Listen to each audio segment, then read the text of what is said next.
ਪਿਆਰ ਭਰੀ ਸਤਿ ਸ਼੍ਰੀ ਅਕਾਲ। ਮੈਂ ਤੁਹਾਡਾ ਆਪਣਾ ਗੁਰਪ੍ਰੀਤ ਸਿੰਘ ਸੰਧੂ ਹਾਜ਼ਰਾਂ ਲੈ ਕੇ ਅੱਜ ਦਾ ਮੁੱਦਾ ਲਾਈਵ। ਅੱਜ ਦੇ ਮੁੱਦੇ ਉੱਤੇ ਅੱਜ ਦੀਆਂ ਖਾਸ ਖਬਰਾਂ ਉੱਤੇ ਚਰਚਾ ਕਰਨ ਲਈ ਮੇਰੇ ਨਾਲ ਮੌਜੂਦ ਨੇ ਪੱਤਰਕਾਰ ਰਜਿੰਦਰ ਮਹਿੰਦਰੂ ਜੀ। ਮਹਿੰਦਰੂ ਜੀ, ਤੁਹਾਡਾ ਹਾਰਦਿਕ ਸਵਾਗਤ ਜੀ ਪਹਿਲਾ ਪ੍ਰੋਗਰਾਮ 'ਚ। ਸਤਿ ਸ਼੍ਰੀ ਅਕਾਲ ਜੀ। ਹਾਂ ਮਹਿੰਦਰੂ ਜੀ, ਆਪਾਂ ਪੰਜਾਬ ਦੀ ਗੱਲ ਕਰਨ ਲੱਗੇ ਹਾਂ। ਪੰਜਾਬ ਦੇ ਵਿੱਚ ਇੱਕ ਵੱਡਾ ਉਲਟ ਫੇਰ ਨਜ਼ਰ ਆ ਰਿਹਾ।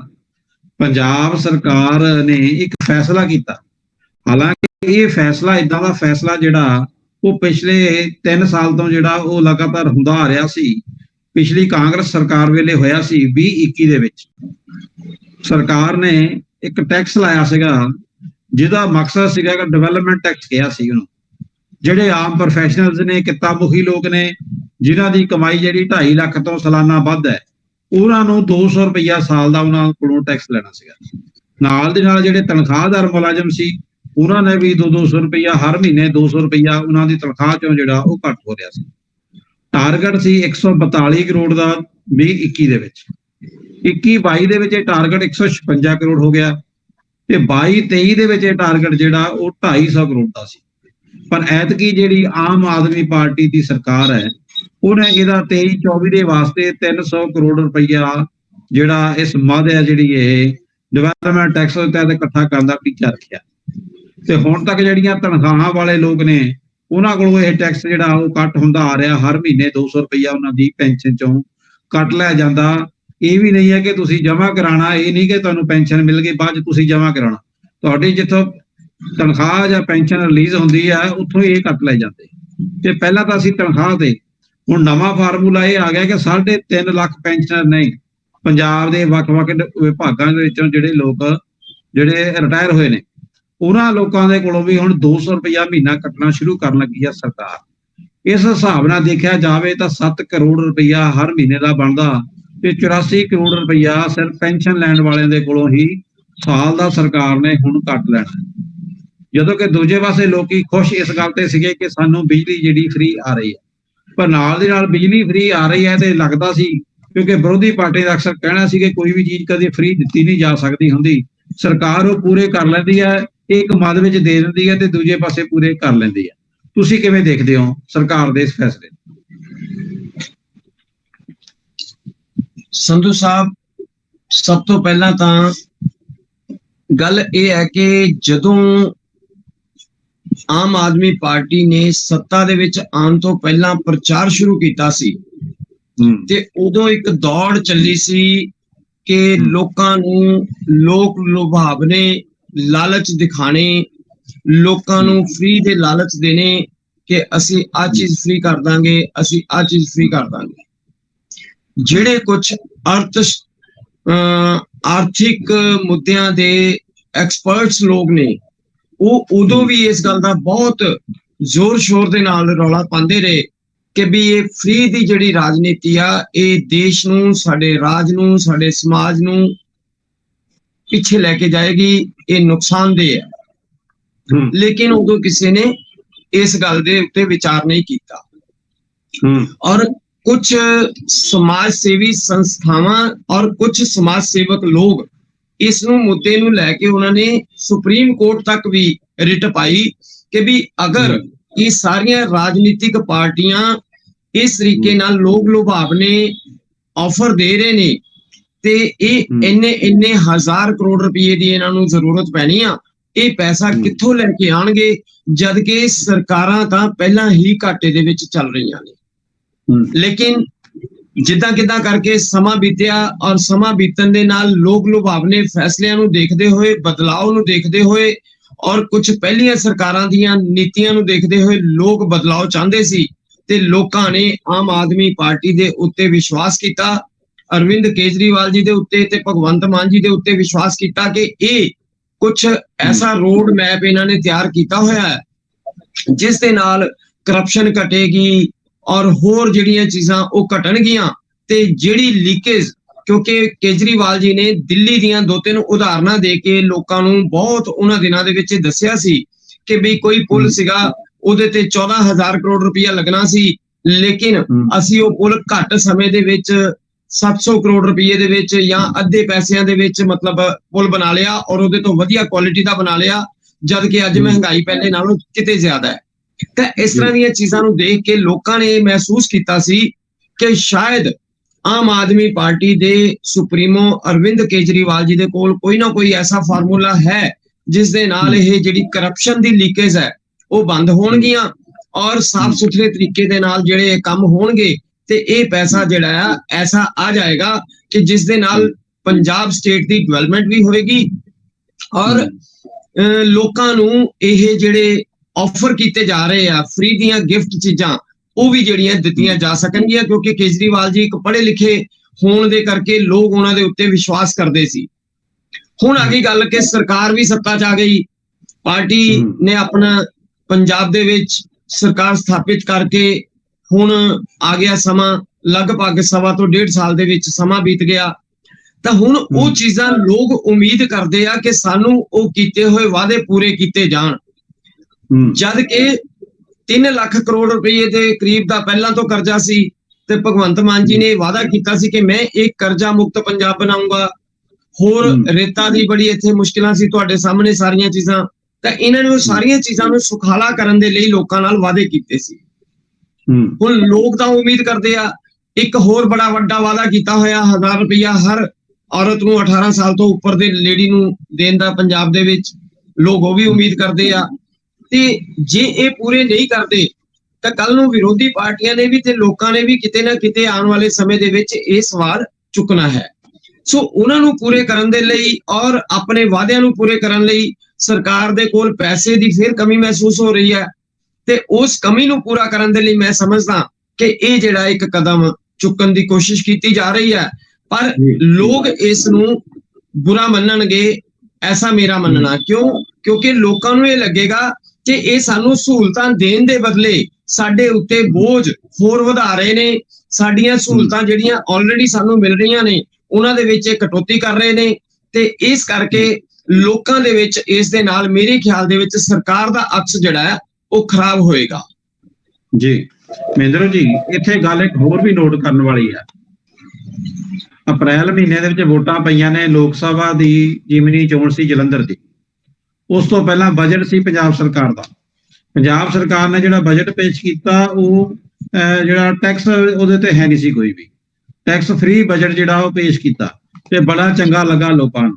ਪਰ ਉਸ ਤੋਂ ਬਾਅਦ ਵਿੱਚ ਪੈਟਰੋਲ ਤੇ ਡੀਜ਼ਲ ਦੀਆਂ ਕੀਮਤਾਂ ਜਿਹੜੀਆਂ ਵਧਾਤੀਆਂ, ਪੰਜਾਬ ਦੇ ਵਿੱਚ ਅਚਾਨਕ ਵੈਟ ਟੈਕਸ ਵਧਾਤਾ ਜਾਂਦਾ ਤੇ ਹੁਣ 3.5 ਲੱਖ ਜਿਹੜੇ ਪੈਨਸ਼ਨਰ ਨੇ ਉਹਨਾਂ ਨੂੰ ਨਵੇਂ ਟੈਕਸ ਦੇ ਵਿੱਚ ਉਹਨਾਂ ਨੂੰ ਸ਼ਾਮਲ ਕਰ ਲਿਆ ਜਾਂਦਾ ਅਚਾਨਕ। ਤੇ ਜਿਹੜੀ ਤੁਸੀਂ ਗੱਲ ਕਹੀ ਹੈ ਕਿ ਲੋਕਾਂ ਨੂੰ ਬੁਰਾ ਲੱਗੇਗਾ ਕੱਲ ਨੂੰ, ਵਾਕਿਆ ਹੀ ਸਿਰਫ ਇੱਕ ਦਿਨ ਬਾਕੀ ਹੈ, ਕੱਲ ਨੂੰ ਨਹੀਂ, ਲੋਕਾਂ ਨੂੰ ਬਹੁਤ ਬੁਰਾ ਲੱਗ ਗਿਆ। ਔਰ ਪਰਸੋਂ ਔਰ ਚੌਥ 24 ਔਰ 25 ਤਰੀਕ ਨੂੰ ਜਿਹੜੇ ਪੰਜਾਬ ਭਰ ਦੇ ਪੈਨਸ਼ਨਰ ਨੇ ਉਹਨਾਂ ਨੇ ਮੰਤਰੀਆਂ ਦੇ ਔਰ ਵਿਧਾਇਕਾਂ ਦੇ ਜਿਹੜੇ ਘਰ ਨੇ ਉਹਨਾਂ ਦਾ ਘਿਰਾਓ ਕਰਕੇ ਵਿਰੋਧ ਪ੍ਰਦਰਸ਼ਨ ਕਰਨ ਦਾ ਫੈਸਲਾ ਵੀ ਲੈ ਲਿਆ। ਕੀ ਲੱਗਦਾ ਅੱਗੇ ਕੁੜੀਕੀ ਫਸਣ ਵਾਲੀ ਲੱਗਦੀ ਹੈ, ਕਿਉਂਕਿ ਨਗਰ ਨਿਗਮ ਦੀਆਂ ਚੋਣਾਂ ਦੀ ਤਿਆਰੀ ਵੀ ਸਰਕਾਰ ਕਰੀ ਬੈਠੀ ਹੈ। ਕਿਵੇਂ ਦੇਖਦੇ ਹੋ ਸੰਧੂ ਸਾਹਿਬ? ਮੈਂ ਪਿੱਛੇ ਥੋੜੀ ਜਿਹੀ ਗੱਲ ਨੂੰ ਲੈ ਕੇ ਚੱਲੂੰਗਾ। ਪਿਛਲੇ ਦਿਨਾਂ ਵੀ ਤੁਹਾਡੇ ਨਾਲ ਮੇਰੀ ਚਰਚਾ ਹੋਈ ਸੀ, ਜਿਸ ਦਿਨ ਬਜਟ ਤੋਂ ਦੂਸਰੇ ਦਿਨ ਬਾਅਦ ਪੈਟਰੋਲ ਦਾ ਤੇ ਡੀਜ਼ਲ ਦਾ ਰੇਟ ਵਧਾਇਆ ਗਿਆ ਸੀ। ਮੈਂ ਕੱਲ ਰਾਤ ਦੀ ਗੱਲ ਦੱਸਦਾ ਕਿ ਉਸ ਦਿਨ ਤਾਂ ਜਿਹੜਾ ਰੇਟ ਵਧਿਆ ਸੀ। ਕੱਲ ਮੈਂ ਖੁਦ ਜਦੋਂ ਆਪਣੀ ਗੱਡੀ 'ਚ ਤੇਲ ਪਾਉਣ ਦੇ ਲਈ ਪੈਟਰੋਲ ਪੰਪ ਤੇ ਗਿਆ ਤਾਂ ਜਿੰਨਾ ਤੇਲ ਮੈਨੂੰ ਉਸ ਦਿਨ ਪਿਆ ਸੀ ਉਹਨੇ ਪੈਸਿਆਂ 'ਚ ਕੱਲ ਉਹਦੇ ਨਾਲੋਂ ਵੀ ਘੱਟ ਤੇਲ ਪਿਆ।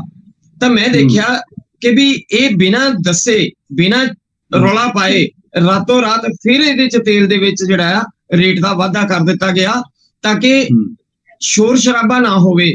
ਹੁਣ ਤੁਸੀਂ ਦੇਖੋ ਕਿ ਬਜਟ ਥੋੜੇ ਦਿਨ ਪਹਿਲਾਂ ਪੇਸ਼ ਕੀਤਾ ਗਿਆ, ਉਦੋਂ ਵਿੱਚ ਕੋਈ ਇਸ ਤਰ੍ਹਾਂ ਦਾ ਜ਼ਿਕਰ ਨਹੀਂ ਕੀਤਾ ਗਿਆ ਕਿ ਅਸੀਂ ਘਾਟੇ 'ਚ ਜਾ ਰਹੇ ਹਾਂ, ਟੈਕਸ ਵਧਾਉਣ ਦੀ ਜ਼ਰੂਰਤ ਹੈ, ਲੇਕਿਨ ਟੈਕਸ ਵਧਾ ਦਿੱਤੇ ਜਾ ਰਹੇ ਆ। ਹੁਣ ਇਸੇ ਤਰ੍ਹਾਂ ਜਿਹੜੇ ਲੋਕ ਹੈ ਉਹ ਅਗਰ ਵਿਰੋਧ ਦੇ ਵਿੱਚ ਆਣਗੇ ਤਾਂ ਜਦੋਂ ਦੀ ਆਮ ਆਦਮੀ ਪਾਰਟੀ ਸੱਤਾ ਦੇ ਵਿੱਚ ਆਈ ਹੈ ਵਿਰੋਧ ਤਾਂ ਖਤਮ ਹੀ ਨਹੀਂ ਹੋ ਰਹੇ। ਜਦ ਕਿ ਭਗਵੰਤ ਸਿੰਘ ਮਾਨ ਜੀ ਸਾਡੇ ਮਾਨਯੋਗ ਮੁੱਖ ਮੰਤਰੀ ਇਹ ਕਹਿੰਦੇ ਸੀ ਕਿ ਜਿੱਦਣ ਮੈਂ ਪੰਜਾਬ ਦਾ ਮੁੱਖ ਮੰਤਰੀ ਬਣਿਆ ਤਾਂ ਤੁਸੀਂ ਸਮਝ ਲਿਓ ਕਿ ਤੁਸੀਂ ਸਾਰੇ ਮੁੱਖ ਮੰਤਰੀ ਬਣਨਾ ਔਰ ਮੈਂ ਤੁਹਾਡੀ ਸਹਿਮਤੀ ਦੇ ਨਾਲ ਐਸੇ ਫੈਸਲੇ ਲੈਣੇ ਆ ਕਿ ਮੁੜ ਕੇ ਤੁਹਾਨੂੰ ਕਦੇ ਧਰਨੇ ਦੇਣ ਦੀ ਜ਼ਰੂਰਤ ਨਹੀਂ ਪੈਣੀ, ਕਦੇ ਧਰਨਾ ਪ੍ਰਦਰਸ਼ਨ ਰੈਲੀਆਂ ਕਰਨ ਦੀ ਲੋੜ ਨਹੀਂ ਪੈਣੀ। ਪਰ ਉਹ ਚੀਜ਼ਾਂ ਤਾਂ ਵੱਧਦੀਆਂ ਹੀ ਜਾ ਰਹੀਆਂ ਨੇ ਤੇ ਇਸ ਕਰਕੇ ਇਹਨਾਂ ਚੀਜ਼ਾਂ ਨੂੰ ਜ਼ਰੂਰ ਧਿਆਨ 'ਚ ਰੱਖਣ ਦੀ ਲੋੜ ਹੈ ਕਿ ਮਹਿੰਗਾਈ ਔਰ ਕਰਜ਼ਾ ਅਗਰ ਸਾਡੇ ਉੱਤੇ ਵੱਧਦਾ ਜਾਂਦਾ ਹੈ ਤਾਂ ਫਿਰ ਇਸ ਸਰਕਾਰ ਤੋਂ ਆਪਾਂ ਉਸ ਤਰੀਕੇ ਨਾਲ ਉਮੀਦਾਂ ਨਹੀਂ ਕਰ ਸਕਦੇ ਕਿ ਪੰਜਾਬ ਨੂੰ ਇਹ ਕਰਜ਼ਾ ਮੁਕਤ ਕਰਨਗੇ ਔਰ ਲੋਕਾਂ ਨੂੰ ਸੁਖਮਈ ਜ਼ਿੰਦਗੀ, ਵਧੀਆ ਸਿਹਤ, ਵਧੀਆ ਬਾਕੀ ਚੀਜ਼ਾਂ ਜਿਹੜੀ ਆ ਉਹ ਦੇ ਸਕਣਗੇ ਤੇ ਸੁਨਹਿਰਾ ਪੰਜਾਬ ਜਿਹੜਾ ਬਣਾ ਸਕਣਗੇ। ਫਿਰ ਉਹ ਉਮੀਦਾਂ ਕਰਨੀਆਂ ਮੁਸ਼ਕਿਲ ਹੋ ਜਾਣਗੀਆਂ।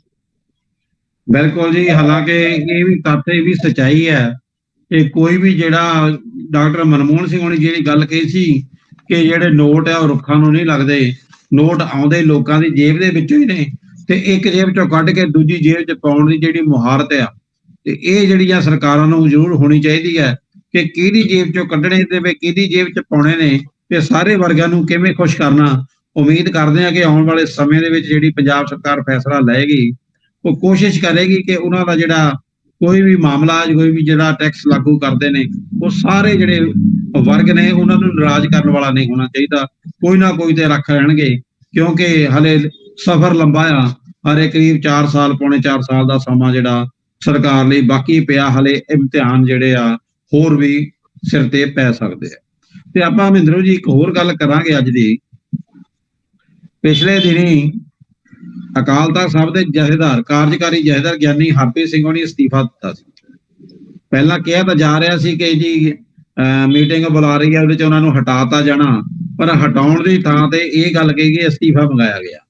ਤੇ ਹੁਣ ਉਦੋਂ ਗਿਆਨੀ ਹਰਪ੍ਰੀਤ ਸਿੰਘ ਵਿਦੇਸ਼ ਦੌਰੇ ਤੇ ਗਏ ਹੋਏ ਸੀਗੇ, ਵਿਦੇਸ਼ ਤੋਂ ਪਰਤੇ ਨੇ। ਆਉਂਦਿਆਂ ਉਹਨਾਂ ਨੇ ਕੱਲ ਇੱਕ ਪ੍ਰੈਸ ਕਾਨਫਰੰਸ ਕੀਤੀ ਹੈ। ਉਹਨਾਂ ਨੇ ਇਹ ਗੱਲ ਦਾ ਖੁਲਾਸਾ ਕੀਤਾ ਕਿ ਉਹਨਾਂ ਨੇ ਜਿਹੜਾ ਆਪਣਾ ਅਹੁਦਾ ਛੱਡਿਆ ਆਪਣੀ ਖੁਸ਼ੀ ਨਾਲ ਨਹੀਂ ਛੱਡਿਆ ਸੀ, ਕਿਸੇ ਦਬਾਅ ਦੇ ਵਿੱਚ ਛੱਡਿਆ ਸੀ।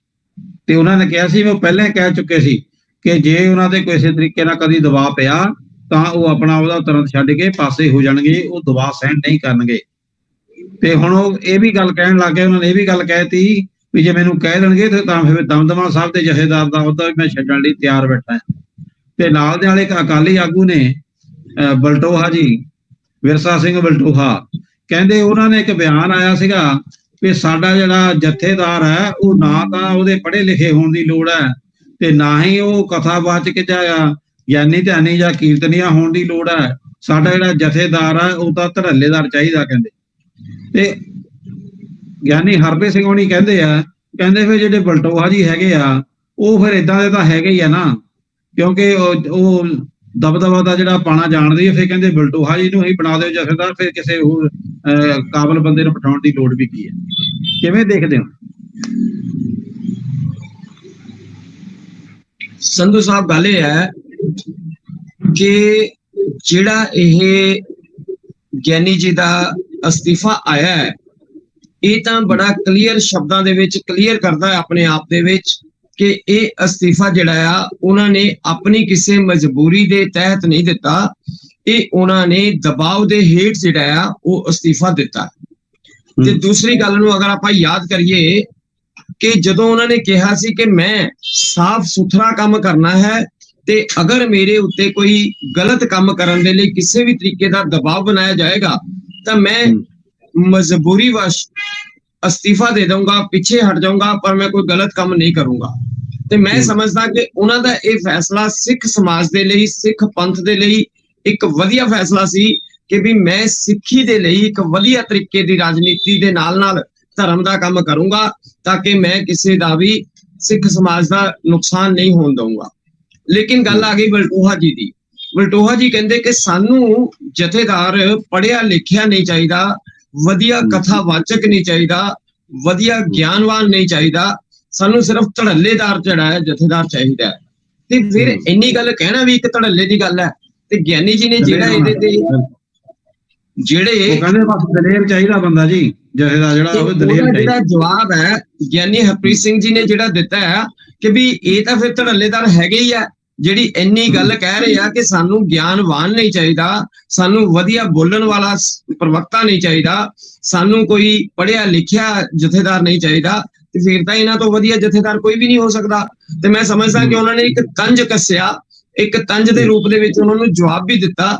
ਸੋ ਪਰ ਅਗਰ ਚਾਹੇ ਉਹ ਮਰਿਆਦਾ ਵਾਲੀ ਸੀਟ ਜਿਹੜੀ ਹੈ, ਚਾਹੇ ਉਹ ਧਾਰਮਿਕ ਕੋਈ ਕੁਰਸੀ ਦੀ ਸੀਟ ਹੈ, ਚਾਹੇ ਉਹ ਕਿਸੇ, ਕਿਉਂਕਿ ਸਾਡੇ ਜਥੇਦਾਰ ਜਿਹੜੇ ਹੈ ਅਕਾਲ ਤਖਤ ਸਾਹਿਬ ਦੇ ਜਥੇਦਾਰ ਹੋਣਾ ਇੱਕ ਬਹੁਤ ਵੱਡੀ ਗੱਲ ਹੈ ਸਿੱਖ ਸਮਾਜ ਦੇ ਲਈ।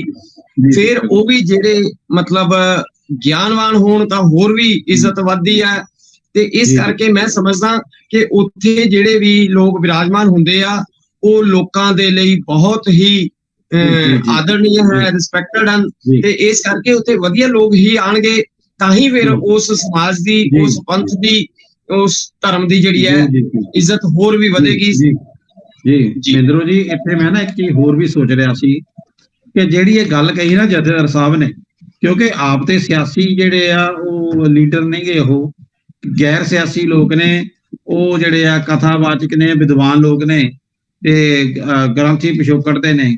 ਤਾਂ ਦੂਜੇ ਪਾਸੇ ਗੱਲ ਇਹ ਹੈ ਕਿ ਕਿਤੇ ਨਾ ਕਿਤੇ ਜਿਹੜਾ ਉਹਨਾਂ ਦਾ ਇਸ਼ਾਰਾ ਆ ਉਹ ਅਕਾਲੀ ਦਲ ਦੀ ਮੌਜੂਦਾ ਲੀਡਰਸ਼ਿਪ ਵੱਲ ਆ, ਜਿਹੜੀ ਕਿ ਸ਼੍ਰੋਮਣੀ ਕਮੇਟੀ ਦੇ ਕਾਬਜ਼ ਰਹਿੰਦੀ ਹੈ, ਸ਼੍ਰੋਮਣੀ ਕਮੇਟੀ ਰਾਹੀਂ ਆਪਣੇ ਮਨਮਰਜ਼ੀ ਦੇ ਫੈਸਲੇ ਕਰਾਉਂਦੀ ਹੈ। ਉਹਨਾਂ ਵੱਲੋਂ ਦਬਾਅ ਦਾ ਇੱਕ ਖੁਲਾਸਾ ਵੱਡਾ ਜਥੇਦਾਰ ਸਾਹਿਬ ਜਿਹੜੇ ਆ ਉਹ ਕਰਕੇ ਜਾ ਰਹੇ ਨੇ। ਤੇ ਇਹਦੇ ਨਾਲ ਦੀ ਨਾਲ ਹਾਲਾਂਕਿ ਜਦੋਂ ਦਾੜੀ ਬਾਰੇ ਗੱਲ ਕੀਤੀ ਹੈ, ਖੁੱਲੀਆਂ ਦਾੜੀਆਂ ਵਾਲਾ ਜਿਹੜਾ ਬਿਆਨ ਹੈ ਕਿ ਕਦੇ ਖੋਲ ਲੈਂਦੇ ਆਪਣੀ ਸਹੂਲਤ ਮੁਤਾਬਕ ਤੇ ਕਦੇ ਬੰਨ ਲੈਂਦੇ ਆ, ਤੇ ਇਹ ਬਿਆਨ ਨੂੰ ਜਿਹੜਾ ਸ਼੍ਰੋਮਣੀ ਅਕਾਲੀ ਦਲ ਵੱਲੋਂ ਪ੍ਰਚਾਰਿਆ ਜਾ ਰਿਹਾ, ਕਿਤੇ ਨਾ ਕਿਤੇ ਸਮੁੱਚੇ ਸਿੱਖ ਪੰਥ ਦੀ ਨਾਰਾਜ਼ਗੀ ਨਾਲ ਜੋੜਨ ਦੀ ਕੋਸ਼ਿਸ਼ ਕੀਤੀ ਜਾ ਰਹੀ ਆ। ਹਾਲਾਂਕਿ ਉਹਨਾਂ ਦਾ ਜਿਹੜਾ ਸਿੱਧਾ ਇਸ਼ਾਰਾ ਸੁਖਬੀਰ ਬਾਦਲ ਵੱਲ ਸੀ, ਉਹਦੇ ਉੱਤੇ ਵੀ ਗਿਆਨੀ ਹੋਣੀ ਇਹ ਗੱਲ ਕਹੀ ਆ ਕਿ ਕਹਿੰਦੇ ਭਾਈ ਇਹ ਜਿਹੜੇ ਸੋਚ ਸਮਝ ਕੇ ਬੋਲਣਾ ਚਾਹੀਦਾ, ਮੁੱਖ ਮੰਤਰੀ ਦਾ ਅਹੁਦਾ ਬੜਾ ਵੱਡਾ ਅਹੁਦਾ ਆ, ਉਹਦੇ ਉੱਤੇ ਮੌਜੂਦ ਨੇ ਭਗਵੰਤ ਮਾਨ, ਉਹਨਾਂ ਨੂੰ ਸੋਚ ਸਮਝ ਕੇ ਗੱਲ ਕਰਨੀ ਚਾਹੀਦੀ ਹੈ। ਪਰ ਹੁਣ ਦੂਜੇ ਪਾਸੇ ਗੱਲ ਕਰੀਏ, ਗੁਰਦੁਆਰਾ ਐਕਟ ਦੀ ਗੱਲ ਕਰੀਏ, ਗੁਰਦੁਆਰਾ ਐਕਟ ਵਿੱਚ ਜਿਹੜੀ ਤਬਦੀਲੀ ਨਵੀਂ ਲਿਆਂਦੀ ਹੈ ਉਹ ਹੁਣ ਮਨਜ਼ੂਰੀ ਵਾਸਤੇ ਜਾਣੀ ਆ ਰਾਜਪਾਲ ਹੋਣਾ ਕੋਲ। ਪੰਜਾਬ ਸਰਕਾਰ ਨੇ ਇੱਕ ਹੋਰ ਕਸੂਤਾ ਕੰਮ ਕਰ ਲਿਆ ਕਿ ਪਾਵਰਾਂ ਖੋਣੀਆਂ ਨੇ ਰਾਜਪਾਲ ਦੀਆਂ, ਤਾਕਤਾਂ, ਉਹ ਤਾਕਤਾਂ ਖੋਣ ਦਾ ਜਿਹੜਾ ਮਤਾ ਆ ਉਹ ਵੀ ਪਾਸ ਹੋ ਗਿਆ, ਬਿੱਲ ਪਾਸ ਹੋ ਕੇ ਉਹ ਵੀ ਜਾਣਾ ਰਾਜਪਾਲ ਸਾਹਿਬ ਕੋਲ ਹੀ ਹੈ ਕਿ ਲਓ ਜੀ ਅਸੀਂ ਤੁਹਾਡੀਆਂ ਤਾਕਤਾਂ ਖੋ ਰਹੀਆਂ। ਤੇ ਨਾਲ ਗੁਰਦੁਆਰਾ ਵਾਲੇ ਜਿਹੜੇ ਆ ਪ੍ਰਧਾਨ ਸਾਹਿਬ ਗੁਰਦੁਆਰਾ ਧਾਮੀ ਜੀ SGPC ਦੇ ਪ੍ਰਧਾਨ ਨੇ, ਹੋਰ ਅਹੁਦੇਦਾਰ ਮਿਲੇ ਨੇ ਰਾਜਪਾਲ ਉਹਨਾਂ ਨੂੰ, ਤੇ ਜਾ ਕੇ ਉਹਨਾਂ ਨੂੰ ਗੱਲ ਕਹੀ ਹੈ ਕਿ ਜਿਹੜੀ ਇਹ ਮਨਜ਼ੂਰੀ ਹੈ ਗੁਰਦੁਆਰਾ ਐਕਟ ਵਿੱਚ ਸੋਧ ਵਾਲੀ ਪੰਜਾਬ ਸਰਕਾਰ ਨੇ ਜਿਹੜੀ ਕੀਤੀ, ਇਹਨੂੰ ਕਿਰਪਾ ਕਰਕੇ ਮਨਜ਼ੂਰੀ ਨਾ ਦਿਓ। ਕੀ ਲੱਗਦਾ ਸਿੰਘ ਫਸਣਗੇ? ਹੋਰ ਕਿੱਧਰ ਨੂੰ ਗੱਲ ਜਾਂਦੀ ਹੈ? ਸੰਧੂ ਸਾਹਿਬ, ਇਸ ਦੇ ਵਿੱਚ ਜੋ ਹੋਣਾ ਲੱਗ ਰਿਹਾ ਉਹ ਇਹ ਹੈ ਕਿ ਇੱਕ ਤਾਂ ਪਹਿਲਾਂ ਹੀ ਜਿਹੜੇ ਪੰਜਾਬ ਦੇ ਗਵਰਨਰ ਸ਼੍ਰੀਮਾਨ ਰੋਹਿਤ ਜੀ, ਉਹਨਾਂ ਦੇ ਕੋਲੋਂ ਭਗਵੰਤ ਮਾਨ ਜੀ ਉਹਨਾਂ ਨੇ ਜਿੰਨੀਆਂ ਵੀ ਯੂਨੀਵਰਸਿਟੀਆਂ ਆ ਉਹਨਾਂ ਦੇ ਕੁਲਪਤੀ ਹੋਣ ਦਾ ਜਿਹੜਾ ਅਧਿਕਾਰ ਸੀਗਾ ਉਹ ਇਹਨਾਂ ਨੇ ਆਪਣੇ ਕੋਲ ਟ੍ਰਾਂਸਫਰ ਕਰਨ ਦਾ ਪ੍ਰਯਤਨ ਕੀਤਾ ਹੈ। ਦੂਸਰੀ ਚੀਜ਼, ਗੁਰਦੁਆਰਾ ਐਕਟ ਦੇ ਵਿੱਚ ਜੋ ਧਾਰਾ ਐਡ ਕਰਕੇ ਇਹਨਾਂ ਨੇ ਪੁਰਾਣੀ ਚੱਲੀ ਹੋਈ ਰਿਵਾਇਤ ਨੂੰ ਬਦਲਣ ਦੇ ਲਈ ਕੋਸ਼ਿਸ਼ ਬੜੀ ਤੇਜ਼ੀ ਦੇ ਨਾਲ ਕੀਤੀ ਹੈ। ਭਾਵੇਂ ਉਹਦੇ ਵਿੱਚ ਤੇਜ਼ੀ ਹੋਣ ਦਾ ਕਾਰਨ ਇਹ ਸੀ ਕਿ ਸਮਾਂ ਘੱਟ ਸੀ ਤੇ ਉਹ ਚਾਹੁੰਦੇ ਸੀ ਵੀ ਜਲਦੀ ਤੋਂ ਜਲਦੀ ਹੋ ਜਾਵੇ, ਪਰ ਹੁਣ ਜਿਹੜੀਆਂ ਇਹ ਦੂਸਰੀਆਂ ਪਾਰਟੀਆਂ ਔਰ ਧਾਮੀ ਸਾਹਿਬ ਹੋਣੀ ਸਾਰੇ ਇਕੱਠੇ ਹੋ ਕੇ ਅਗਰ ਗਵਰਨਰ ਸਾਹਿਬ ਨੂੰ ਇਹ ਰਿਕੁਐਸਟ ਕਰਦੇ ਆ ਕਿ ਵੀ ਤੁਸੀਂ ਇਸ ਨੂੰ ਮਨਜ਼ੂਰੀ ਨਾ ਦਿਓ, ਤਾਂ ਫਿਰ ਜ਼ਾਹਿਰ ਹੈ ਕਿ ਗਵਰਨਰ ਸਾਹਿਬ ਨੂੰ ਇਸ ਦੇ ਉੱਤੇ ਵਿਚਾਰ ਕਰਨ ਦੇ ਲਈ ਕਿਸੇ ਐਕਸਪਰਟਸ ਦੀ ਰਾਏ ਲੈਣੀ ਪੈ ਸਕਦੀ ਹੈ। ਔਰ ਅਗਰ ਉਹ ਰਾਏ ਲੈਂਦੇ ਆ ਜਾਂ ਸਿੱਧਾ ਇਸ ਦੇ ਉੱਤੇ ਰੋਕ ਲਗਾ ਦਿੰਦੇ ਹਨ ਤਾਂ ਇਹ ਜਿਹੜਾ ਮੁੱਦਾ ਹੈ ਇਹ ਇੱਕ ਠੰਡੇ ਬਸਤੇ ਦੇ ਵਿੱਚ ਚਲਾ ਜਾਏਗਾ। ਔਰ ਆਉਣ ਵਾਲੇ ਸਮੇਂ ਦੇ ਵਿੱਚ ਜਿੱਦਾਂ ਪੰਜਾਬ ਦੇ ਬਹੁਤ ਸਾਰੇ ਹੋਰ ਮਸਲੇ ਲਟਕਦੇ ਨੇ, ਉਸ ਤਰ੍ਹਾਂ ਇਹ ਵੀ ਮਸਲਾ ਜਿਹੜਾ ਆ ਉਹ ਲਟਕਦਾ ਬਣ ਜਾਏਗਾ। ਤੇ ਫਿਰ ਮੈਂ ਸਮਝਦਾ ਕਿ ਉਹ ਵੀ ਇੱਕ ਗਲਤ ਹੀ ਰਿਜ਼ਲਟ ਹੋਏਗਾ, ਕਿਉਂਕਿ ਸਿਆਸੀ ਪਾਰਟੀਆਂ ਦੇ ਵਿੱਚ ਆਪਸ ਵਿੱਚ ਜ਼ੁਬਾਨੀ ਜੰਗ ਚੱਲੇਗੀ, ਲੇਕਿਨ ਮਸਲੇ ਦਾ ਹੱਲ ਕੋਈ ਨਿਕਲੇਗਾ ਨਹੀਂ। ਤੇ ਮੈਂ ਸਮਝਦਾ ਕਿ ਸ਼ਾਇਦ ਆਉਣ ਵਾਲੇ ਸਮੇਂ 'ਚ ਐਸਾ ਹੀ ਕੁਝ ਹੋਵੇਗਾ। ਮਹਿੰਦਰ ਜੀ, ਤੁਸੀਂ ਜਿਹੜਾ ਮਸਲਾ ਲਟਕਣ ਦੀ ਗੱਲ ਕੀਤੀ ਹੈ ਕਿ ਲਟਕ ਜਾਣਾ ਤਾਂ ਇੱਕ ਹੋਰ ਗੱਲ ਹੈ, ਕਿਉਂਕਿ ਉਹਦੇ ਬਦਲੇ ਵਿੱਚ ਦੂਜੇ ਪਾਸੇ SGPC ਕਹਿ ਰਹੀ ਹੈ ਕਿ ਅਸੀਂ ਆਪਣਾ ਚੈਨਲ ਸ਼ੁਰੂ ਕਰਨ ਵਾਲੇ ਹਾਂ, ਚੈਨਲ ਸ਼ੁਰੂ ਕਰਕੇ ਅਸੀਂ ਆਪਣਾ ਮਸਲਾ ਜਿਹੜਾ ਹੱਲ ਕਰ ਲਵਾਂਗੇ।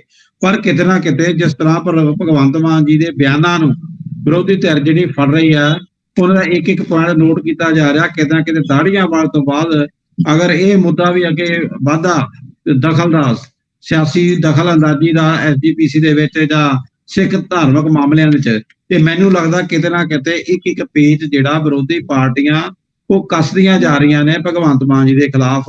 ਉਹਨਾਂ ਦਾ ਜਿਹੜੇ ਤੇਵਰ ਆ, ਉਹਨਾਂ ਦੇ ਹੱਥ ਹੋਰ ਔਜ਼ਾਰ ਆ ਰਹੇ ਨੇ ਜਿਨ੍ਹਾਂ ਦੇ ਨਾਲ ਜਿਹੜੇ ਆ ਢਿੱਬਰੀ ਜਿਹੜੀ ਆ ਟਾਈਟ ਕਰਨੀ ਸੁਖਾਲੀ ਹੋ ਸਕਦੀ ਹੈ। ਇਸ ਕਰਕੇ ਭਗਵੰਤ ਮਾਨ ਜੀ ਦਾ ਫਰਜ਼ ਬਣਦਾ ਇਸ ਵਕਤ ਕਿ ਉਹ ਜਿਹੜੇ ਵੀ ਗੱਲ ਕਰਨੀ ਹੈ ਹਰ ਕੰਮ ਜਿਹੜਾ ਉਹ ਨਾਪ ਤੋਲ ਕੇ ਪੂਰੀ ਸੋਝੀ ਜਿਹੜੀ ਹੈ ਉਸ ਤੋਂ ਬਾਅਦ ਹੀ ਤਿਆਰ ਕਰਕੇ ਫਿਰ ਹੀ ਉਹ ਗੱਲ ਫੈਸਲਾ ਕਰਨਾ।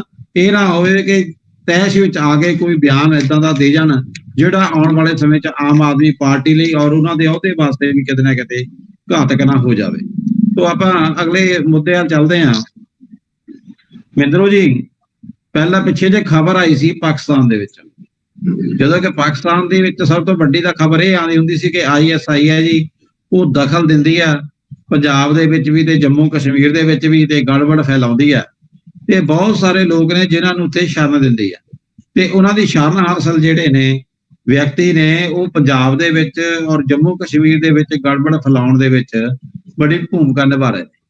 ਤੇ ਉਹਨਾਂ ਨੂੰ ਜਿਹੜੀ ਭਾਰਤ ਸਰਕਾਰ ਹੈ, ਕਿਉਂਕਿ ਉੱਥੋਂ ਦੀ ਸਰਕਾਰ ਦੀ ਸਰਪ੍ਰਸਤੀ ਹਾਸਲ ਹੈ ਤੇ ਕਹਿੰਦੇ ਉਹਨਾਂ ਦਾ ਵਾਲ ਵੀ ਵਿੰਗਾ ਨਹੀਂ ਕਰ ਪਾ ਰਹੀ ਭਾਰਤ ਸਰਕਾਰ। ਪਰ ਹੁਣ ਲਾਹੌਰ ਦੇ ਵਿੱਚ ਪਰਮਜੀਤ ਸਿੰਘ ਪੰਜਵੜ ਦੀ ਹੱਤਿਆ ਮੋਟਰਸਾਈਕਲ ਸਵਾਰਾਂ ਵੱਲੋਂ ਗੋਲੀਆਂ ਮਾਰ ਕੇ ਕੀਤੀ ਜਾਂਦੀ ਹੈ ਜਦੋਂ ਉਹ ਸੈਰ ਕਰ ਰਹੇ ਸੀਗੇ। ਤੇ ਉਸ ਤੋਂ ਬਾਅਦ ਹੁਣ ਪਾਕਿਸਤਾਨ ਤੋਂ ਬਾਅਦ ਕਿ ਹੁਣ ਕੈਨੇਡਾ ਮੰਨਿਆ ਜਾਂਦਾ ਸੀ ਬੜੀ ਡੈਸਟੀਨੇਸ਼ਨ ਵਧੀਆ, ਕਿ ਕੈਨੇਡਾ ਦੇ ਵਿੱਚੋਂ ਖਾਲਿਸਤਾਨ ਦੀਆਂ ਸਰਗਰਮੀਆਂ ਬੜੇ ਜ਼ੋਰ ਸ਼ੋਰ ਨਾਲ ਚੱਲਦੀਆਂ ਸੀ। ਕੋਈ ਪਰਵਾਹ ਨਹੀਂ ਸੀ ਕਿਸੇ ਨੂੰ, ਕੋਈ ਪੁੱਛਦਾ ਨਹੀਂ ਸੀ ਹੁੰਦਾ, ਸਗੋਂ ਸਪੋਰਟ ਬੜੀ ਸੀ ਖਾਲਿਸਤਾਨ ਦੇ ਨਾਂ ਦੇ ਉੱਤੇ, ਬੜੀ ਮਦਦ ਸੀ, ਬੜਾ ਪੈਸਾ ਵੀ ਇਕੱਠਾ ਕਰ ਲਿਆ ਲੋਕਾਂ ਨੇ। ਤੇ ਉਹਦੇ ਤਹਿਤ ਹੀ ਇੱਕ ਗੁਰਦੁਆਰਾ ਸਾਹਿਬ ਦੇ ਪ੍ਰਧਾਨ ਸੀਗੇ ਬਣੇ ਹੋਏ ਹਰਦੀਪ ਸਿੰਘ ਨਿੱਜਰ, ਜਿਹੜੇ ਕਿ ਖਾਲਿਸਤਾਨ ਦੀ ਲਹਿਰ ਦੇ ਵਿੱਚ ਵੀ ਗੁਰਪਤਵੰਤ ਸਿੰਘ ਪੰਨੂ ਦੀ ਜਿਹੜੀ ਹੈ ਸਿੱਖਸ ਫॉर ਜਸਟਿਸ, ਉਹਦੇ ਨਾਲ ਵੀ ਜਿਹੜੇ ਆ ਉਹ ਜੁੜੇ ਹੋਏ ਸੀ, ਉਹਦੇ ਮੁਖੀ ਵਜੋਂ ਕੰਮ ਕਰ ਰਹੇ ਸੀ ਕੈਨੇਡਾ। ਹੁਣ ਗੱਲ ਕਹਿੰਦੇ ਸਾਹਮਣੇ ਆ ਗਈ ਆ, ਪਿਛਲੇ ਦਿਨ ਹੀ ਹਰਦੀਪ ਸਿੰਘ ਨਿੱਜਰ ਉਹਨਾਂ ਦੀ ਹੱਤਿਆ ਹੋ ਗਈ। ਉਸ ਤੋਂ ਬਾਅਦ ਵਿੱਚ ਕਿਤੇ ਨਾ ਕਿਤੇ ਖਾਲਿਸਤਾਨੀ ਜਿਹੜੇ ਆ ਖਾਸ ਤੌਰ ਤੇ ਸਿੱਖਸ ਫॉर ਜਸਟਿਸ ਵਾਲੇ, ਇਹਨਾਂ ਦੇ ਖੇਮਿਆਂ 'ਚ ਬੜੀ ਤਰਥੱਲੀ ਬਚੀ ਦੇ ਚਲਾ ਰਹੀ ਹੈ। ਪਹਿਲਾਂ ਤਾਂ ਤੀਜੇ ਕੁ ਦਿਨ ਬਿਆਨ ਆਉਂਦਾ ਹੁੰਦਾ ਸੀ ਗੁਰਪੰਤ ਸਿੰਘ ਪੰਨੂ ਦਾ, ਜਦੋਂ ਵੀ ਗੱਲ ਆਉਂਦੀ ਸੀ ਉਹ ਕਹਿੰਦੇ ਸੀ ਜੀ ਇਹ ਕੰਮ ਅਸੀਂ ਕੀਤਾ, ਭਾਰਤ ਸਰਕਾਰ ਤਿਆਰ ਹੋ ਜਾਵੇ, ਮੋਦੀ ਸਰਕਾਰ ਤਿਆਰ ਹੋ ਜਾਵੇ, ਹਿੰਦੁਸਤਾਨੀ ਹਕੂਮਤ ਨੂੰ ਦੱਸ ਦੇਣਾ ਚਾਹੁੰਦੇ ਆ, ਪੰਜਾਬ ਸਰਕਾਰ ਨੂੰ ਅਸੀਂ ਦੱਸ ਦੇਣਾ ਚਾਹੁੰਦੇ ਆ, ਅਸੀਂ ਭਗਵੰਤ ਮਾਨ ਨੂੰ ਆਗਾਹ ਕਰ ਦਿੰਦੇ ਆ, ਅਸੀਂ ਹਿਮਾਚਲ ਦੀ ਸਰਕਾਰ ਨੂੰ ਸੁਚੇਤ ਚੇਤਾਵਨੀ ਦਿੰਦੇ ਆ, ਅਸੀਂ ਗੱਡੀਆਂ ਦੀਆਂ ਫੱਟੀਆਂ ਉਖਾੜ ਦਾਂਗੇ, ਅਸੀਂ ਇਸ ਤਰ੍ਹਾਂ ਕਰ ਦਾਂਗੇ, ਉਸ ਤਰ੍ਹਾਂ ਕਰਾਂਗੇ, ਧਮਾਕੇ ਹੋ ਜਾਣਗੇ, ਨੌਜਵਾਨ ਖੜੇ ਹੋ ਜਾਣਗੇ। ਪਰ ਕਿਤੇ ਨਾ ਕਿਤੇ ਹੁਣ ਖਬਰ ਇਹ ਆ ਗਈ ਹੈ ਕਿ ਗੁਰਪਤਵੰਤ ਸਿੰਘ ਪੰਨੂ ਜੀ ਵੀ ਜਦੋਂ ਦੇ ਇਹ ਹਰਦੀਪ ਸਿੰਘ ਨਿੱਜਰ ਵਾਲਾ ਕਾਂਡ ਹੋਇਆ ਉਸ ਤੋਂ ਬਾਅਦ ਕਹਿੰਦੇ ਉਹ ਵੀ ਰੂਪੋਸ਼ ਹੋ ਗਏ ਨੇ, ਅੰਡਰਗਰਾਉਂਡ ਨਜ਼ਰ ਆ ਰਹੇ ਨੇ ਪਿਛਲੇ 3 ਦਿਨ ਤੋਂ। ਕਿਵੇਂ ਦੇਖਦੇ ਹੋ, ਕੀ ਲੱਗਦਾ ਕਿ ਐਸਾ ਕੀ ਸਮੀਕਰਨ ਬਣ ਗਿਆ, ਭਾਰਤ ਸਰਕਾਰ ਇਹਨਾਂ ਤੇ ਭਾਰੂ ਪੈ ਗਈ ਹੈ ਜਾਂ ਕਹਿੰਦੇ ਇਹ ਆਪਣੀ ਇਹਨਾਂ ਦੀ ਰੰਜਿਸ਼ਬਾਜ਼ੀ ਹੈ ਕੋਈ ਇਦਾਂ ਦੀ, ਕੀ ਕਾਰਨ ਨਜ਼ਰ ਆ ਰਿਹਾ? ਪੰਨੂ ਸਾਹਿਬ ਦੇ ਰੂਪੋਸ਼ ਨੂੰ ਕਿਵੇਂ ਦੇਖਦੇ ਹੋ? ਸੰਧੂ ਸਾਹਿਬ, ਇਸ ਦੇ ਵਿੱਚ ਜੋ ਦੇਖਣ ਨੂੰ ਮਿਲਦਾ ਹੈ ਉਹ ਪਹਿਲਾਂ ਵੀ ਆਪਣੀ ਕਈ ਐਸੇ ਵਿਦਵਾਨਾਂ ਦੇ ਨਾਲ ਚਰਚਾ ਹੁੰਦੀ ਰਹੀ ਅਕਸਰ ਕਿ ਪੰਜਾਬ ਦੇ ਵਿੱਚ ਖਾਲਿਸਤਾਨ ਦੀ ਮੰਗ ਕਰਨ ਵਾਲੇ ਕਿੰਨੇ ਕੁ ਲੋਕ ਨੇ। ਜਿਹੜੇ ਵੀ ਸਹੀ ਸਿੱਖ ਹਨ ਉਹ ਕਦੇ ਵੀ ਐਸੀਆਂ ਮੰਗਾਂ ਜਿਹੜੀਆਂ ਉਹਨਾਂ ਨੂੰ ਗਲਤ ਤਰੀਕੇ ਦੇ ਨਾਲ ਕਿਤੇ ਵੀ ਪ੍ਰਵੋਕ ਨਹੀਂ ਕਰਦੇ ਕਿ ਜਿਸ ਦੇ ਨਾਲ ਕੋਈ ਵੀ ਕਾਨੂੰਨ ਵਿਵਸਥਾ ਜਿਹੜੀ ਆ ਉਹ ਖਰਾਬ ਹੋਵੇ। ਔਰ ਪਹਿਲਾਂ ਵੀ ਬਹੁਤ ਵਾਰੀ ਇਹ ਗੱਲ ਦੇ ਉੱਤੇ ਚਰਚਾ ਹੋਈ ਹੈ ਕਿ ਚੰਦ ਲੋਕ ਵਿਦੇਸ਼ਾਂ ਦੇ ਵਿੱਚ ਬੈਠ ਕੇ ਉੱਥੋਂ ਸਿਰਫ ਪੰਜਾਬ ਦੇ ਨੌਜਵਾਨਾਂ ਨੂੰ ਗੁੰਮਰਾਹ ਕਰਦੇ ਨੇ ਕਿ ਤੁਸੀਂ ਅੱਗੇ ਆਓ, ਸੜਕਾਂ ਤੇ ਉਤਰੋ, ਆ ਕੇ ਆਪਣੀ ਮੰਗ ਜਿਹੜੀ ਆ ਖਾਲਿਸਤਾਨ ਦੀ ਨੂੰ ਉਭਾਰ ਕੇ ਸਾਹਮਣੇ ਲੈ ਕੇ ਆਓ ਤਾਂ ਕਿ ਉਹਨਾਂ ਦਾ ਕੈਰੀਅਰ ਜਿਹੜਾ ਆ ਉਹ ਪੰਜਾਬ ਦੇ ਵਿੱਚ ਖਰਾਬ ਹੋ ਜਾਵੇ ਔਰ ਪੰਜਾਬ ਦੇ ਵਿੱਚ ਉਹਨਾਂ ਦੇ ਕ੍ਰਿਮੀਨਲ ਰਿਕਾਰਡ ਬਣ ਜਾਣ। ਇਸ ਤਰ੍ਹਾਂ ਦੀਆਂ ਜਿਹੜੀਆਂ ਕੋਸ਼ਿਸ਼ਾਂ ਉਹ ਜਾਰੀ ਸਨ।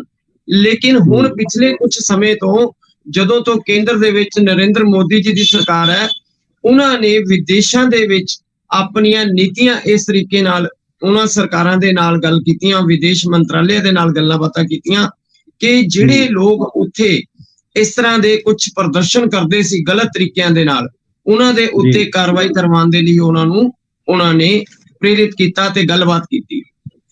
ਤੇ ਉਸ ਦੇ ਕਰਕੇ ਹੁਣ ਜਦੋਂ ਵਿਦੇਸ਼ਾਂ ਦੇ ਵਿੱਚ ਉੱਥੇ ਦੀਆਂ ਲੋਕਲ ਸਰਕਾਰਾਂ ਨੇ ਵੀ ਇਹਨਾਂ ਦੇ ਉੱਤੇ ਕਾਰਵਾਈਆਂ ਕਰਨੀਆਂ ਸ਼ੁਰੂ ਕੀਤੀਆਂ ਤਾਂ ਇਹਨਾਂ ਤੋਂ ਜਵਾਬ ਮੰਗਣੇ ਸ਼ੁਰੂ ਕੀਤੇ, ਤਾਂ ਫਿਰ ਇਹ ਆਪਣੇ ਆਪ ਨੂੰ ਉੱਥੇ ਇੱਕ ਪ੍ਰੈਸ਼ਰ ਦੇ ਵਿੱਚ ਮਹਿਸੂਸ ਕਰਦੇ ਹੋਣਗੇ ਕਿਉਂਕਿ ਉੱਥੇ ਦੀਆਂ ਸਰਕਾਰਾਂ ਉੱਥੇ ਦੇ ਕਾਨੂੰਨ ਦੇ ਮੁਤਾਬਿਕ ਇਹਨਾਂ ਤੋਂ ਜਵਾਬ ਮੰਗ ਰਹੀਆਂ। ਫਿਰ ਕੁਝ ਪਰਚੇ ਹਿੰਦੁਸਤਾਨ ਦੇ ਵਿੱਚ ਵੀ ਜਿਹੜੇ ਇਸ ਤਰ੍ਹਾਂ ਦੇ ਦਰਜ ਕੀਤੇ ਗਏ ਪਿਛਲੇ ਦਿਨਾਂ ਦੇ ਵਿੱਚ। ਪਾਕਿਸਤਾਨ ਦੇ ਵਿੱਚ ਜਿਹੜਾ ਪੰਜਵਟ ਦੇ ਉੱਤੇ ਹਮਲਾ ਹੋਇਆ ਔਰ ਉਸ ਦੇ ਵਿੱਚ ਉਸ ਦੀ ਮੌਤ ਹੋ ਗਈ। ਫਿਰ ਨਿੱਜਰ ਦੇ ਉੱਤੇ ਹਮਲਾ ਹੋਇਆ, ਉੱਥੇ ਉਸ ਦੀ ਮੌਤ ਹੋ ਗਈ। ਹੁਣ ਉੱਥੇ ਇਹ ਪੰਨੂ ਹੋਣੀ ਜਿਹੜੇ ਬੈਠ ਕੇ ਸਿਰਫ ਇੱਕ ਸਪੀਚ ਦੇ ਕੇ ਤੇ ਆਪਣੇ ਪੰਜਾਬ, ਸਾਡੇ ਪੰਜਾਬ ਦੇ ਵਿੱਚ ਨੌਜਵਾਨਾਂ ਨੂੰ ਗੁੰਮਰਾਹ ਕਰਦੇ ਸੀ, ਹੁਣ ਉਹਨਾਂ ਨੂੰ ਇਹ ਲੱਗ ਰਿਹਾ ਕਿ ਸਾਨੂੰ ਕਿਤੇ ਨਾ ਕਿਤੇ ਜਵਾਬ ਦੇਣਾ ਪੈਣਾ ਹੈ ਔਰ ਉਹ ਜਵਾਬ ਉਹਨਾਂ ਦੇ ਕੋਲ ਹੈ ਨਹੀਂ।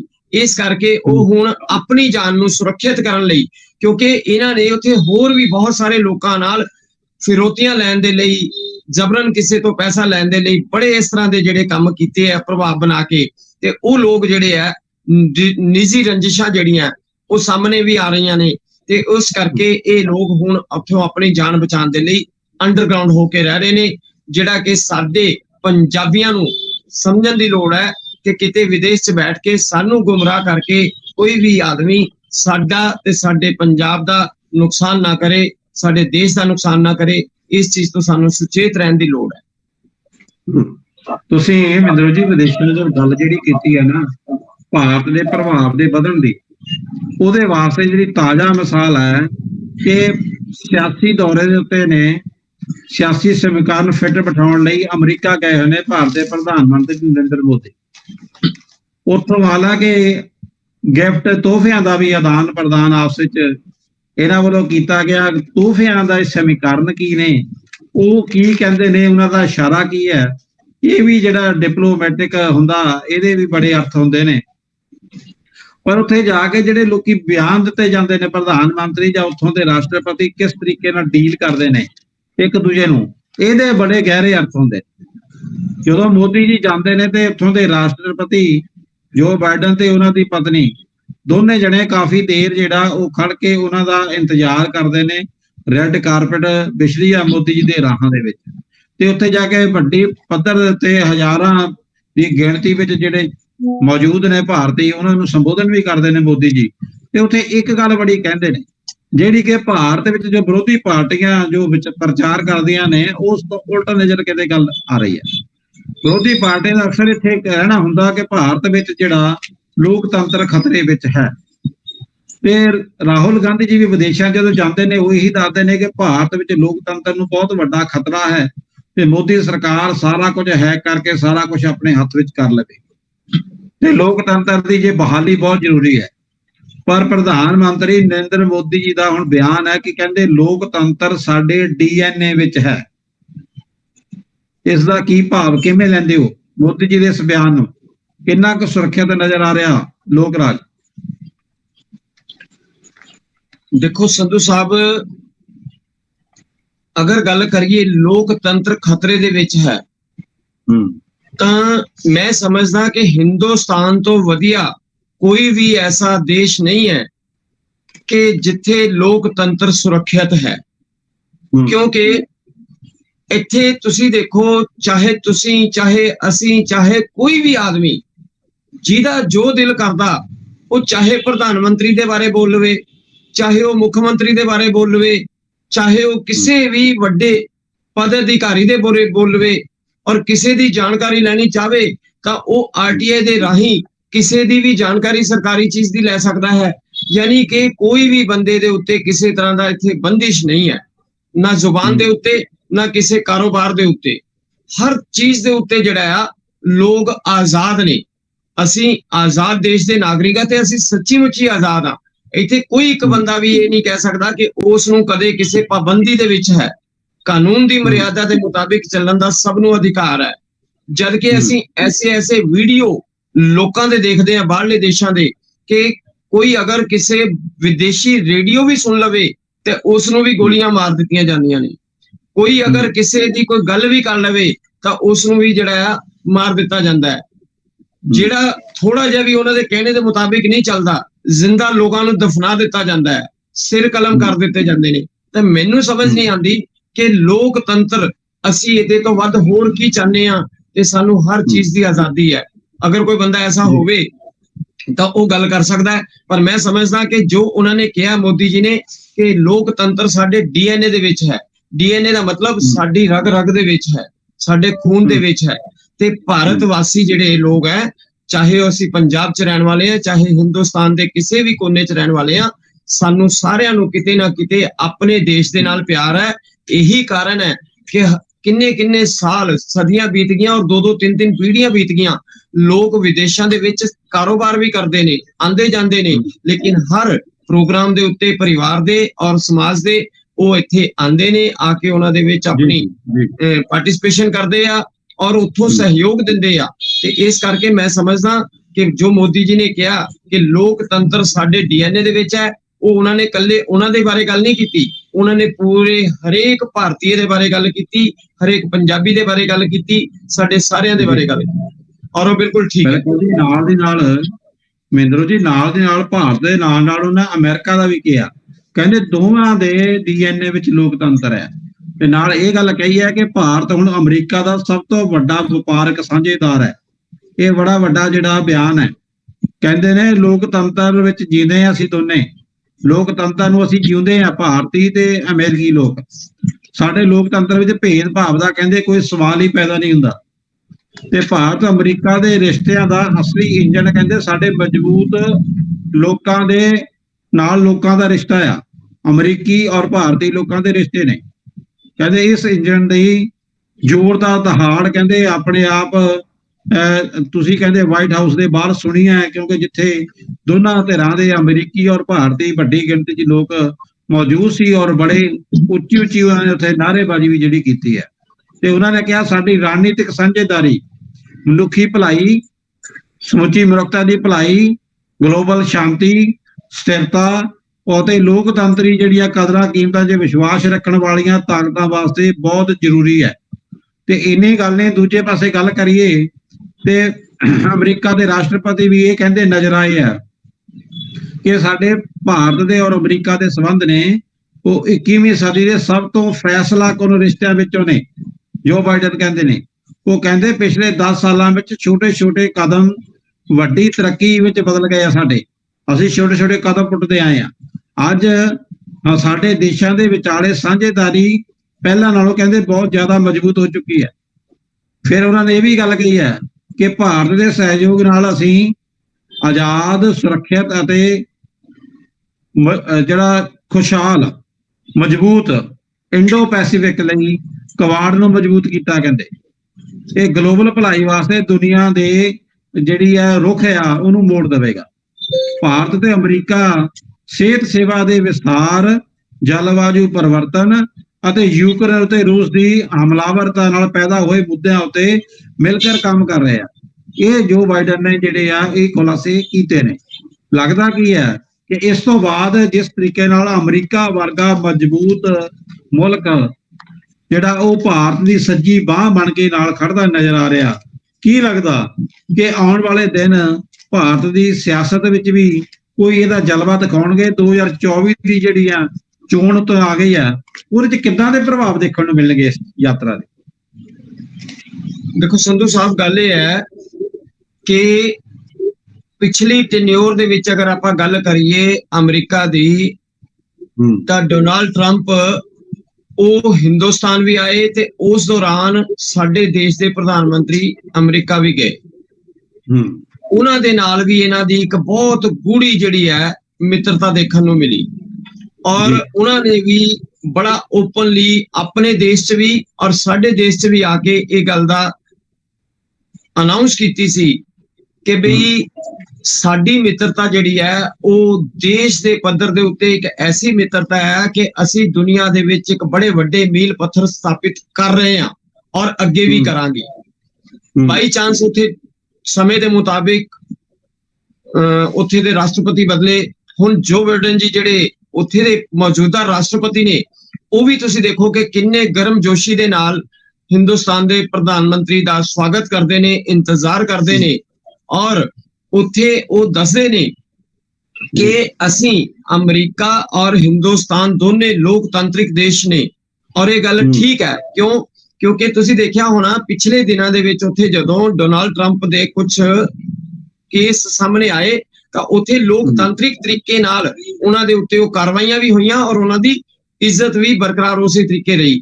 ਔਰ ਅੱਜ ਜੋ ਬਾਈਡਨ ਜੀ ਨੇ ਜੋ ਅਨਾਉਂਸ ਕੀਤਾ ਹੈ ਕਿ ਅਸੀਂ ਖਾਲੀ ਹਿੰਦੁਸਤਾਨ ਔਰ ਅਮਰੀਕਾ ਦੇ ਤਾਂ ਕੰਮ ਕਰਨੇ ਹੀ ਕਰਨੇ ਦੋਨਾਂ ਨੇ ਮਿਲ ਕੇ, ਲੇਕਿਨ ਦੁਨੀਆ ਭਰ ਦੇ ਤੁਸੀਂ ਦੇਖੋ ਉਹਨਾਂ ਨੇ ਯੂਕਰੇਨ ਤੱਕ ਦਾ ਜ਼ਿਕਰ ਉਹਦੇ ਵਿੱਚ ਕੀਤਾ ਹੈ, ਉਹਦੇ ਵਿੱਚ ਪੂਰੇ ਪੈਸੀਫਿਕ ਦਾ ਸਾਰਾ ਜਿਹੜਾ ਜ਼ਿਕਰ ਕੀਤਾ ਆ। ਉਹਨਾਂ ਨੇ ਆਤੰਕਵਾਦ ਨੂੰ ਖਤਮ ਕਰਨ ਦੇ ਲਈ, ਬਿਜ਼ਨਸ ਨੂੰ ਵਧਾਉਣ ਦੇ ਲਈ, ਖੁਸ਼ੀ ਵਧਾਉਣ ਦੇ ਲਈ, এনवायरमेंट ਦੇ ਉੱਤੇ ਹਰ ਜਗ੍ਹਾ ਦੇ ਉੱਤੇ ਉਹਨਾਂ ਨੇ ਕੋਸ਼ਿਸ਼ ਕੀਤੀ ਆ ਕਿ ਵੀ ਉਹਨਾਂ ਨੇ ਇਹ ਦੱਸਣ ਦੀ ਕੋਸ਼ਿਸ਼ ਕੀਤੀ ਕਿ ਅਸੀਂ ਦੋਨੋਂ ਵੱਡੇ ਦੇਸ਼ ਇਸ ਟਾਈਮ ਮਿਲ ਕੇ ਦੁਨੀਆ ਦੇ ਵਿੱਚ ਜਿਹੜੀਆਂ ਵੀ ਕੋਈ ਕਮੀਆਂ ਨੇ ਉਹਨਾਂ ਨੂੰ ਦੂਰ ਕਰਨ ਦੇ ਲਈ ਔਰ ਦੁਨੀਆ ਨੂੰ ਖੁਸ਼ਹਾਲ ਬਣਾਉਣ ਦੇ ਲਈ ਹਿੰਦੁਸਤਾਨ ਤੇ ਅਮਰੀਕਾ ਰਲ ਕੇ ਜਿਹੜਾ ਆ ਉਹ ਅੱਗੇ ਵਧਣਗੇ ਔਰ ਅੱਗੇ ਵਧ ਰਹੇ ਨੇ ਔਰ ਅਸੀਂ ਇਸ ਨੂੰ ਕਾਮਯਾਬੀ ਪ੍ਰਾਪਤ ਕਰਾਂਗੇ। ਔਰ ਇਹ ਇੱਕ ਬਹੁਤ ਵੱਡਾ ਕਦਮ ਹੈ ਸਾਡੇ ਦੇਸ਼ ਦੇ ਲਈ ਵੀ ਔਰ ਦੁਨੀਆ ਦੇ ਲਈ ਵੀ। ਸਾਡੇ ਸਾਰਿਆਂ ਨੂੰ ਇਸ ਆਉਣ ਵਾਲੇ ਸਮੇਂ ਦੇ ਵਿੱਚ ਬਹੁਤ ਵੱਡਾ ਫਾਇਦਾ ਹੋਏਗਾ। ਔਰ 2024 ਦੀ ਅਗਰ ਤੁਸੀਂ ਗੱਲ ਕੀਤੀ ਹੈ ਤਾਂ 2024 ਦੇ ਵਿੱਚ ਅੱਜ ਤੁਸੀਂ ਆਪਣੇ ਦੇਸ਼ ਦੇ ਵਿੱਚ ਵੀ ਦੇਖ ਲਓ ਕਿ ਜਿੰਨੀਆਂ ਵੀ ਛੋਟੀਆਂ ਪਾਰਟੀਆਂ ਨੇ ਅਗਰ ਉਹ ਆਪਣੇ ਆਪਣੇ ਇਲਾਕੇ ਦੇ ਵਿੱਚ ਕੰਮ ਕਰਦੇ ਆ ਤੇ ਉਹਨਾਂ ਦੇ ਵਿੱਚ ਕਿਸੇ ਨੂੰ ਵੀ ਕੋਈ ਐਸੀ ਮੁਸ਼ਕਿਲ ਨਹੀਂ ਹੈ ਕਿ ਕੇਂਦਰ ਸਰਕਾਰ ਤੋਂ ਉਹਨਾਂ ਨੂੰ ਸਹਿਯੋਗ ਨਾ ਮਿਲਦਾ ਹੋਵੇ। ਆਪਣੇ ਆਪਣੇ ਇਲਾਕੇ ਦੀ ਪਾਰਟੀ ਅਗਰ ਉਹ ਕੰਮ ਕਰਦੀ ਹੈ ਤਾਂ ਕੇਂਦਰ ਦੇ ਵੱਲੋਂ ਬਣਦਾ ਜੋ ਉਹਨਾਂ ਦਾ ਚੀਜ਼ਾਂ ਹੈ ਉਹ ਉਹਨਾਂ ਨੂੰ ਕੋਆਪਰੇਸ਼ਨ ਦੇ ਨਾਲ ਮਿਲ ਕੇ ਚੱਲ ਰਹੀਆਂ ਨੇ। ਤੇ ਆਉਣ ਵਾਲੇ ਸਮੇਂ ਦੇ ਵਿੱਚ 2024 ਦੇ ਵਿੱਚ ਮੈਂ ਸਮਝਦਾ ਕਿ ਮੋਦੀ ਜੀ ਹੀ ਜਿਹੜਾ ਆ ਉਹ ਉੱਭਰ ਕੇ ਅੱਗੇ ਆਣਗੇ ਔਰ ਦੇਸ਼ ਨੂੰ ਸਾਡੇ ਨੂੰ ਹੋਰ ਵੀ ਅੱਗੇ ਲੈ ਕੇ ਜਾਣਗੇ। ਬਿਲਕੁਲ ਜੀ, ਉਮੀਦਾਂ ਤੇ ਇਹੀ ਆ। ਵੈਸੇ ਵੀ ਮਿੰਦਰੂ ਜੀ ਇੱਕ ਆਮ ਦੁਨੀਆ ਦੀ ਜਿਹੜੀ ਪ੍ਰਕਿਰਿਆ ਆ ਉਹ ਚ ਕੋਈ ਵੀ ਵਿਅਕਤੀ ਹੈ ਉਹ ਅਗਰ ਉਹ ਇੱਕ ਪਾਵਰਫੁਲ ਵਿਅਕਤੀ ਕਿਸੇ ਦੂਜੇ ਪਾਵਰਫੁਲ ਵਿਅਕਤੀ ਨਾਲ, ਇੱਕ ਪ੍ਰਧਾਨ ਕਿਸੇ ਦੂਜੇ ਪ੍ਰਧਾਨ ਦੇ ਨਾਲ ਇਕਮੁੱਠ ਹੋ ਜਾਂਦਾ, ਉਹ ਮਿਲ ਕੇ ਕਹਿੰਦੇ ਜੀ ਰਾਜ ਕਰਨ ਦੇ ਕਾਬਿਲ ਹੋ ਜਾਂਦੇ ਨੇ ਕਿ ਬਾਂਹ 'ਚ ਬਾਂਹ ਪਾ ਕੇ ਜਦੋਂ ਆਪਾਂ ਅੱਗੇ ਵਧਦੇ ਹਾਂ। ਤੇ ਦੁਨੀਆ ਦੇ ਇਸ ਵੇਲੇ ਚੌਧਰੀ ਜਿਹੜਾ ਅਮਰੀਕਾ ਆ ਇਹਦੇ 'ਚ ਕੋਈ ਦੋ ਰਾਵਾਂ ਨਹੀਂ ਹੈ। ਤੇ ਉਸ ਚੌਧਰੀ ਦੇ ਨਾਲ ਅਗਰ ਕੋਈ ਆਉਣ ਵਾਲੇ ਸਮੇਂ ਦੇ ਵਿੱਚ ਇੱਕ ਭਰਪੂਰ ਆਸ਼ਾਵਾਂ ਲੈ ਕੇ ਜਿਹੜਾ ਵਧਣ ਵਾਲਾ ਮੁਲਕ ਆ ਭਾਰਤ, ਜਿਹੜਾ ਕਿ ਅਸੀਂ ਆਮ ਤੌਰ ਤੇ ਇੱਥੇ ਗੱਲ ਕੀਤੀ ਜਾਂਦੀ ਹੈ ਵਿਸ਼ਵ ਗੁਰੂ ਦੀ, ਤੇ ਵਿਸ਼ਵ ਗੁਰੂ ਦਾ ਦਰਜਾ ਹਾਸਲ ਕਰਨ ਵਾਸਤੇ ਜੇਕਰ ਸੰਸਾਰ ਦੇ ਚੌਧਰੀ ਜਿਹੜੇ ਆ ਉਹ ਇਸ ਤਰੀਕੇ ਨਾਲ ਸਾਂਝ ਪਾ ਕੇ ਦੇਸ਼ ਦੇ ਨਾਲ ਚੱਲਦੇ ਨੇ ਤੇ ਉਹ ਜਿਹੜਾ ਵਿਸ਼ਵ ਗੁਰੂ ਵਾਲੀ ਕਾਮਨਾ ਆ ਉਹ ਉਮੀਦ ਹੈ ਕਿ ਉਹ ਛੇਤੀ ਹੀ ਆਪਣਾ ਜਿਹੜਾ ਅਸਲੀ ਪ੍ਰੈਕਟੀਕਲ ਰੂਪ ਲੈਂਦੀ ਨਜ਼ਰ ਆਏਗੀ। ਤੇ ਭਾਰਤ ਵੀ ਜਿਹੜਾ ਸਾਨੂੰ ਮਾਣ ਹੋਏਗਾ ਕਿ ਸਾਨੂੰ ਵੀ ਵਿਦੇਸ਼ਾਂ ਵਿੱਚ ਜਿਹੜਾ ਉਹ ਜਾਣ ਲਈ ਧੱਕੇ ਨਹੀਂ ਖਾਣੇ ਪੈਣਗੇ। ਸਾਡੇ ਪੰਜਾਬ ਦੇ ਵਿੱਚ ਵੀ ਲੋਕਾਂ ਨੂੰ ਇਸ ਗੱਲ ਦੀ ਤਸੱਲੀ ਹੋਣੀ ਸ਼ੁਰੂ ਹੋ ਜਾਏਗੀ ਆਉਣ ਵਾਲੇ ਸਮੇਂ ਦੇ ਵਿੱਚ ਕਿ ਸੱਚਮੁੱਚ ਜਿਹੜਾ ਅਸੀਂ ਭਾਰਤ ਦੇ ਵਿੱਚ ਹੀ ਅਸੀਂ ਕਿੰਨੇ ਖੁਸ਼ਹਾਲ, ਕਿੰਨੇ ਅਸੀਂ ਸ਼ਾਂਤੀ ਨਾਲ ਵਧੀਆ ਤਰੀਕੇ ਨਾਲ ਜਿਹੜਾ ਇੱਥੇ ਵੀ ਜੀਵਨ ਅਸੀਂ ਬਤੀਤ ਕਰ ਸਕਦੇ ਹਾਂ। ਸੋ ਆਉਣ ਵਾਲੇ ਸਮੇਂ 'ਚ ਭਾਰਤ ਦੇ ਵਿੱਚ ਵੀ ਜਿਹੜਾ ਭਵਿੱਖ ਆ ਉਹ ਰੋਸ਼ਨ ਨਜ਼ਰ ਆ ਰਿਹਾ। ਤੇ ਇਸੇ ਗੱਲਬਾਤ ਦੇ ਨਾਲ ਅਸੀਂ ਅੱਜ ਦੀ ਗੱਲਬਾਤ ਦੇ ਵਿੱਚ, ਅੱਜ ਦੇ ਪ੍ਰੋਗਰਾਮ ਦੇ ਵਿੱਚ ਹੁਣ ਇਜਾਜ਼ਤ ਲੈਣੇ ਦਰਸ਼ਕਾਂ ਕੋਲੋਂ ਤੇ ਮਿਲਦੇ ਹਾਂ ਆਪਾਂ ਅਗਲੇ ਪ੍ਰੋਗਰਾਮ 'ਚ ਨਵੇਂ ਚੜ੍ਹੇ ਹਫ਼ਤੇ 'ਚ ਫੇਰ ਮਿਲਾਂਗੇ। ਸੋਮਵਾਰ ਨੂੰ ਫਿਰ ਤਕਲੀਫ ਦਵਾਂਗੇ ਆਪਣੇ ਬੁਲਾਰਿਆਂ ਨੂੰ। ਤੇ ਹੁਣ ਦਿਓ ਇਜਾਜ਼ਤ। ਸਾਰਿਆਂ ਦਾ ਬਹੁਤ ਬਹੁਤ ਧੰਨਵਾਦ। ਸਤਿ ਸ਼੍ਰੀ ਅਕਾਲ ਜੀ।